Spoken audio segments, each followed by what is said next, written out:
Hola, bienvenidos a Familias Transformadas. Vamos a continuar con el estudio del libro de Proverbios, pero antes quiero saludarlos y darles la bienvenida al año 2026, esperando que este año sea de muchas bendiciones, éxitos y prosperidad para todos aquellos que ven el canal y deseo de corazón que este año pues aprendamos todos juntos lo que Dios nos quiere decir en este estudio. Continuamos con el capítulo 6. Recuerden que estamos estudiando las 7 cosas que Jehová aborrece y quedamos en el último ítem, o como quieran ustedes llamarle, que es el que siembra discordia entre hermanos. Entonces, para que aquellos que no han visto los videos anteriores, se los recomiendo, pero voy a leer desde el versículo 16 al 19.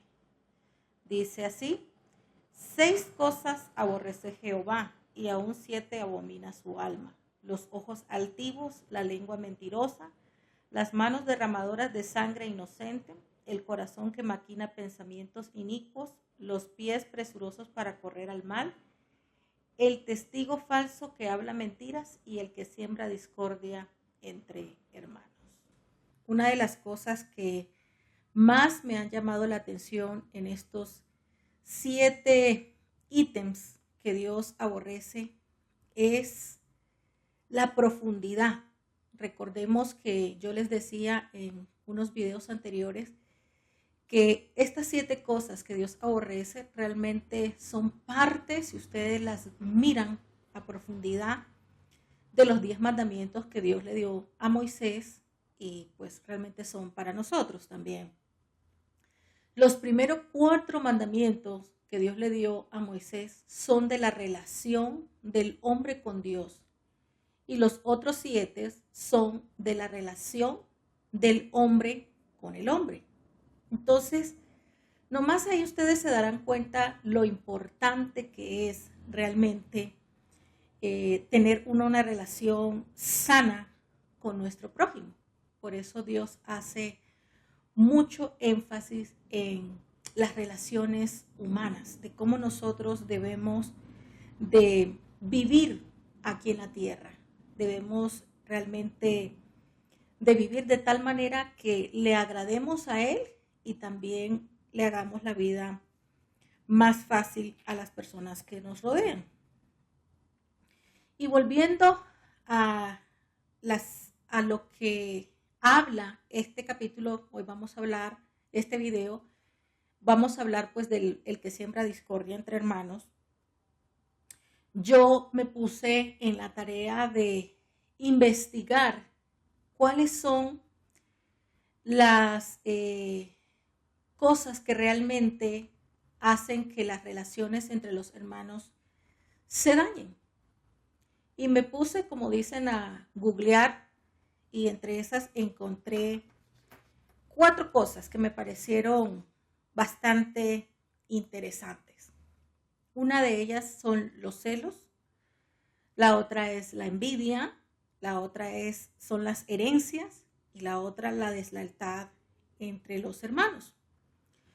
Y cuando hablan del celo, vamos a hablar un poquito ahorita acerca de lo que es el celo. El celo, según los psicólogos, todos llegan a la misma conclusión de que el celo entre los hermanos es normal.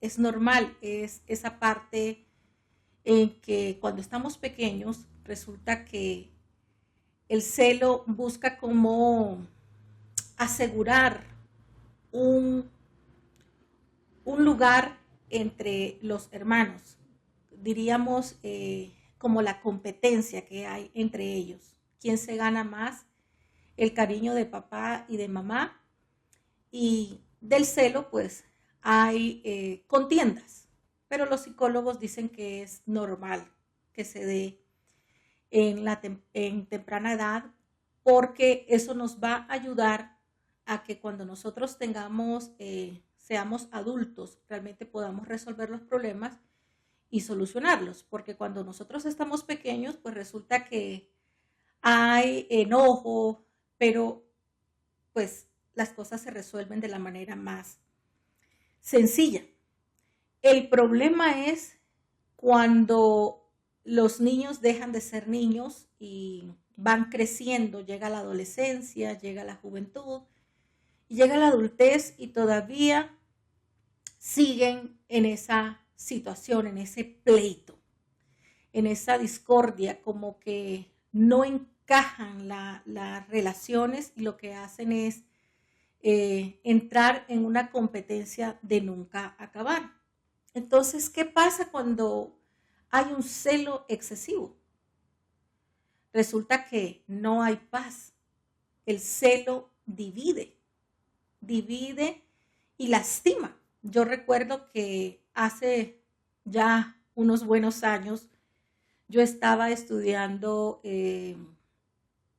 pastelería y teníamos un compañero de clase que ya tenía sus años y resulta que un día él nos comentó que al siguiente día, que era un fin de semana, era un sábado, iban a tener un almuerzo familiar.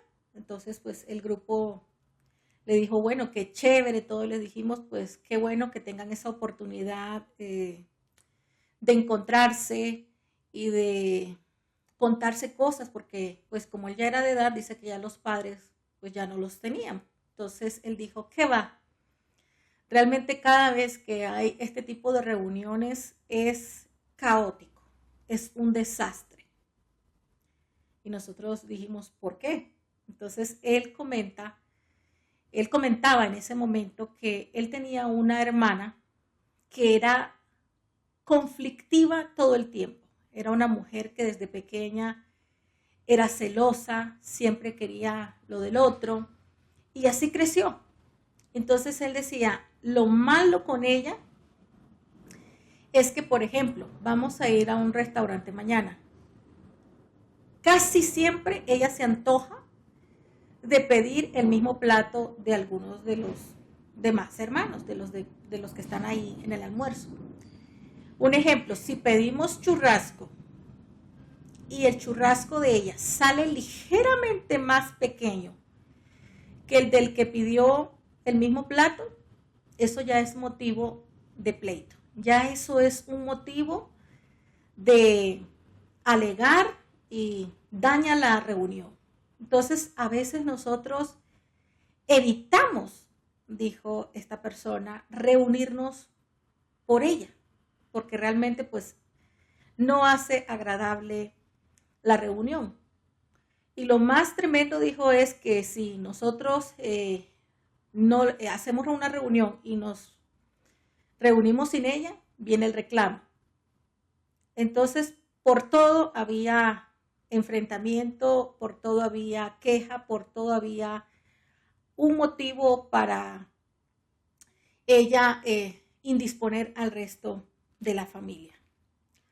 Y como les decía anteriormente, lo malo de los celos es que eso conlleva al segundo punto que yo investigué, la envidia. La envidia es eso que realmente es desagradable porque muchos hermanos entran en una competencia de nunca acabar. Un ejemplo, uno de los hermanos se compra un carro de tal marca, el otro se compra, según él, algo mejor. El otro se compra una casa en tal sector de la ciudad, el otro para ganarle, porque se vuelve una competencia, dice yo me compro una casa frente al mar. Y así sucesivamente, es algo que se vuelve tan incómodo que el resto de la familia lo nota.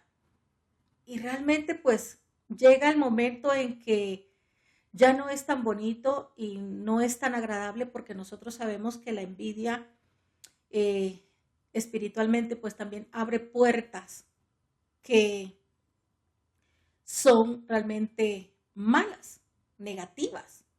La envidia realmente abre esa puerta al mundo espiritual negativo, malo, y resulta que como yo le estoy compitiendo con la otra persona y a la larga esa competencia se vuelve en algo malévolo, pues al final lo que tú estás deseando es que ojalá esa persona deje de ser productiva, deje de ser bendecida porque yo quiero ser el primero. Entonces ese es el peligro cuando nosotros le abrimos puerta a la envidia.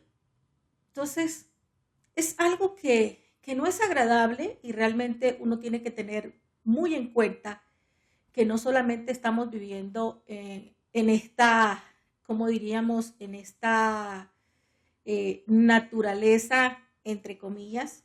No, nosotros vivimos, dice la Biblia, entre dos mundos, tanto el natural como espiritual se entrelazan.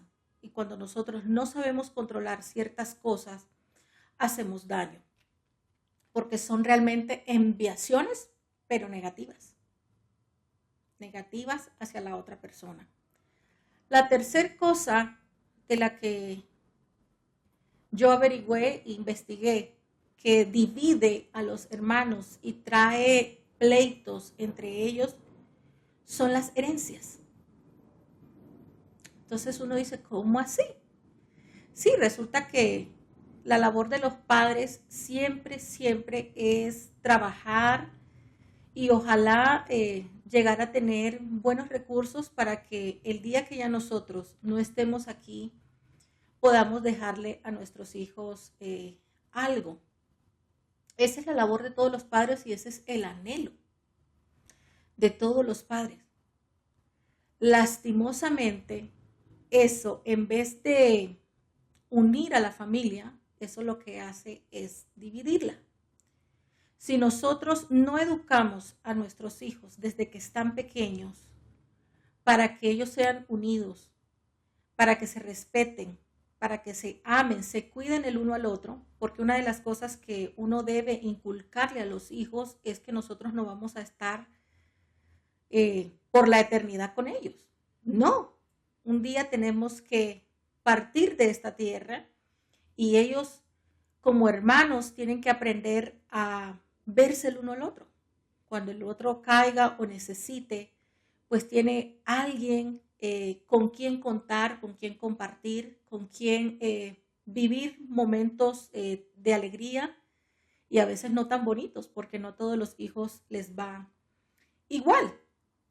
Entonces, si nosotros no educamos a nuestros hijos desde que están pequeños, difícilmente lo van a hacer cuando ya nosotros no estemos. Y las herencias son como el botón que enciende la ruptura de los hermanos.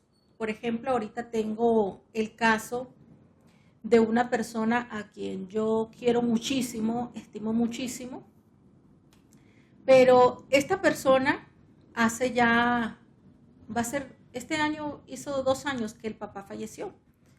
Gracias a Dios, el papá, pues una persona muy trabajadora, hizo buenos recursos y de un momento a otro el señor se murió y dejó una buena fortuna y a todos les dejó. Cuando él ya se vio que estaba muy decaída su salud, estaba ya en una crisis, él llamó a un abogado y le dijo, esto quiero que sea para cada uno y ya. Entonces, afortunadamente le dio tiempo de eso. Uno dice afortunadamente, pero ahora van a escuchar realmente la historia, ¿no? Esta persona fallece y resulta que mientras papá estaba vivo, la familia era reunida, todo el mundo muy querido, todos se amaban, pero cuando el papá fallece, empieza la disputa porque habían unos que querían más de lo que se le había dado, y así empezaron. Y es hasta la fecha, siguen en problemas, porque metieron abogados, para decir pues que no estaban de acuerdo, después de que dijeron que sí estaban de acuerdo, ahora no están de acuerdo. Entonces se ha vuelto una cosa extremadamente cansada y pues los que más están ganando ahorita son los abogados. Imagínense, llevan 2 años y todavía no han podido terminar de dividir las propiedades, de dividir todas las cosas que el papá les dejó. Entonces, a veces nosotros pensamos que hemos hecho bien las cosas con nuestros hijos, pero cuando pasan este tipo de cosas, realmente uno debe ponerle cuidado y aprender. Una de las cosas que yo admiro de los estadounidenses es esa planificación tan tremenda, ¿no? Ellos todo lo tienen agendado, incluso tienen arreglado lo del funeral. Entonces, imagínense si arreglan lo del funeral, pues también dejan arreglada realmente las herencias. Y lo digo porque pues tengo a alguien que vive allá y él tiene un checklist de todo, ¿no? Él tiene todo anotado desde que era soltero, de cuánto tiempo esperaba trabajar, en cuántos años esperaba formar una familia, y también tiene ya comprado el seguro para el funeral. Y yo me sorprendí, pero es una verdad. Entonces digo yo, uno debería de ser así. En cambio, en Latam, uno dice, no, mi esposo tiene un amigo que dice, yo no tengo arreglado nada del funeral, yo no he comprado ningún seguro, que se preocupen los que quedan. Y no debería ser así, porque realmente la vida nos da sorpresas. Y yo he estado en situaciones donde los padres fallecen y también qué pelotera para poder ellos ponerse de acuerdo en cómo darle una honra al papá. Y eso es horrible, porque con la persona que les comentaba yo que dejó muy buenos recursos para los hijos, les cuento que cuando el papá falleció, ninguno se ponía de acuerdo en lo del funeral. Como que el tipo hubiera sido un pobre, una persona que no tenía nada. ¡Qué tristeza! Solo hubo una hija que realmente dijo, no peleemos. Yo tengo mi seguro y yo se lo cedo a mi papá. Pero esta persona me decía con tristeza, es increíble que mis hermanos hasta por eso estén discutiendo. Cuando él dejó más que suficiente para todos. Pero esas cosas pasan, aunque ustedes no las crean. Entonces, hay que educar a nuestros hijos de tal manera que realmente sean unidos, se amen, se respeten y que cuando estén adultos realmente no se vuelvan una carga del otro, sino que se vuelvan un soporte. Nosotros somos los llamados a educar a nuestros hijos. Recuerden que en el colegio y en la universidad nuestros hijos simplemente van a recibir información y pues la idea es que ellos saquen un título. Pero la educación moral, espiritual y ética realmente y religiosa, somos nosotros los llamados a enseñarles. Entonces, es necesario que nosotros analicemos todas estas cosas, todos estos puntos que yo les estoy hablando. Y la cuarta cosa que trae ruptura entre los hermanos es la deslealtad entre hermanos. Cuando hablo de deslealtad, me refiero a las relaciones afectivas y amorosas entre uno de los hermanos con la cuñada o el esposo de una de las chicas, de las hermanas, relacionándose amorosamente con el cuñado. Aunque ustedes no lo crean, esto se da todavía en este tiempo. Es más común de lo que nosotros nos imaginamos. Lo más triste de una deslealtad amorosa y afectiva entre los hermanos es que divide a la familia. Obviamente hay una ruptura porque hay una herida tremenda en el alma. Porque uno dice, oye, traicionado doblemente. ¿Por qué? Primero, porque pues si hablamos de un hombre, la esposa le fue infiel. Y segundo, porque fue un hermano.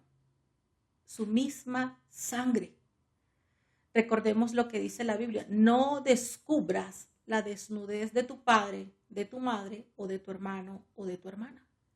Cuando Dios habla de eso, se refiere a no tener relaciones sexuales con un familiar, porque hay un daño colateral tremendo, porque resulta que no hay nada más doloroso que una traición.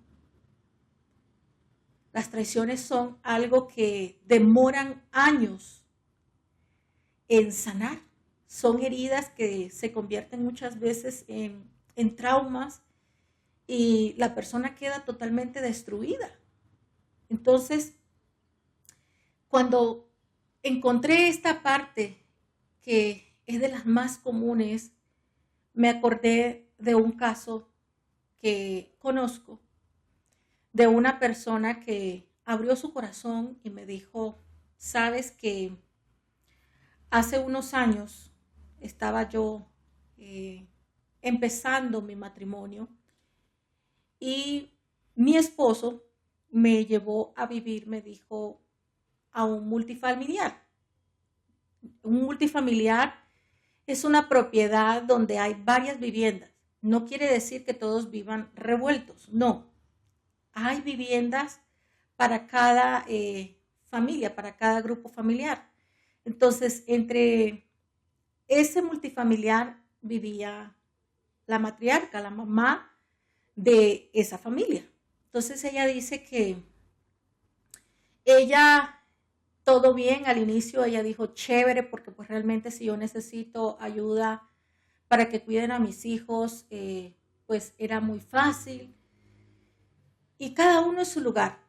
Pero ella dice que empezó a notar que la esposa, una de las esposas de uno de sus cuñados, era coqueta, era una mujer que no le importaba como pasar por encima del esposo. Ella se dio cuenta que con frecuencia esta persona le había sido infiel al esposo, pues ya el otro se acostumbró. Pero ella empezó a notar como una cercanía rara con el esposo. Entonces ella dijo, bueno, ¿será que es que soy yo la que me estoy imaginando cosas? Quizás son celos, pero pues dice ella, yo nunca he sufrido de celos. Y yo miraba ahí, dijo, como esa coquetería y como ella es una mujer, dijo, bonita, pero es fácil de como de caerle bien a los hombres, principalmente. Pues era infiel al esposo con frecuencia, pues ustedes se imaginarán cómo era. Entonces ella dice, pues no le puse cuidado, pero una vez llegó un familiar, dijo, de mi esposo, y me dijo, oye, ¿te has dado cuenta que esta chica le está coqueteando a tu esposo? Entonces que ella dijo, ok, O sea que ya no era solamente yo, sino que esta persona ya lo había captado, lo había percibido y me estaba diciendo. Me dijo, tienes que tener cuidado porque ella es fácil y si tu esposo se descuida, él va a caer fácilmente en sus redes. Entonces ella dijo, pues uno no puede hacerse el de la vista gorda cuando te están diciendo, tienes que ponerle cuidado a eso. Entonces ella dice, yo me quedé pensando cómo hablaba yo con mi esposo y cómo le decía de tal manera que no fuera como a causar algo más grande. Entonces dice ella, se llegó el momento que yo con mucha sabiduría y con mucho amor confronté a mi esposo y él me dijo, sí, realmente tú tienes razón, ella es la que se me está insinuando y yo trato como de evitarla, pero ella es bastante insistente. Entonces yo le dije a él, ¿sabes qué? Realmente trata de no encontrarte con ella, evítala lo que más puedas. Pero el tiempo fue pasando, dijo ella, y yo miraba que la cosa como que seguía ahí latente. Entonces un día decidí hablarlo con mi suegra. Ella vivía en la misma propiedad. Entonces yo dije, pues la única manera es que si yo le abro el corazón a mi suegra, ella va a hablar con mi esposo, con su hijo y decirle, tú sabes que ella es débil en esto, pero eres tú quien tiene que cuidarse y evitar que haya una catástrofe en la familia. Entonces dice que ella fue y habló con la suegra y me decía ella, pero me llevé una gran sorpresa. Cuando yo le comento a la mamá de mi esposo lo que estaba pasando, ella me dijo, ¿sabes qué? El hombre es hombre y él echa mano de lo que le ofrecen. Entonces, ella me dice, yo quedé helada, quedé fría y a la vez me puse a pensar, esta mujer no está analizando lo que me está diciendo. Son sus hijos los que van a entrar en un enfrentamiento terrible y no solamente va a dividir a sus hijos, sino que probablemente va a haber dos bandos en la familia, uno que van a apoyar al que está herido y el otro que le va a dar la razón pues al otro, que fue ella la que se le insinuó y él pues aprovechó la situación. Entonces, dice, yo me fui y pensaba, yo puedo irme y seguir con mi vida, pero qué triste que una familia se divida por falta de discernimiento, de entendimiento y de uno como padre poder evitar algo terrible. Y en eso que yo pensaba, dijo, en la respuesta de la mamá de mi esposo, me di cuenta de algo. Mi esposo era quien proveía a mi suegra. Él era el que tenía un buen trabajo, buenos negocios, y era quien suplía muchas veces a las necesidades de la familia. Entonces era un proveedor fuerte. Y entendí que mi suegra realmente no iba a confrontar a su hijo por eso, porque era quien le proveía y le daba los caprichos que ella quisiera. Pero me dio tristeza, me decía ella, me dio mucha, mucha tristeza porque realmente vi que era más importante el interés y lo que mi esposo le daba y le suplía que realmente confrontar a su hijo con amor y decirle que estaba cometiendo un error o que había un peligro y que él debía evitarlo. Afortunadamente, me dice ella, mi esposo se hizo a un lado y realmente pues evitó a esta persona. Pero ¿qué tal que no hubiera sucedido? ¿Qué tal que eso no hubiera sucedido? La catástrofe que eso hubiera llevado a esa familia hubiera sido terrible.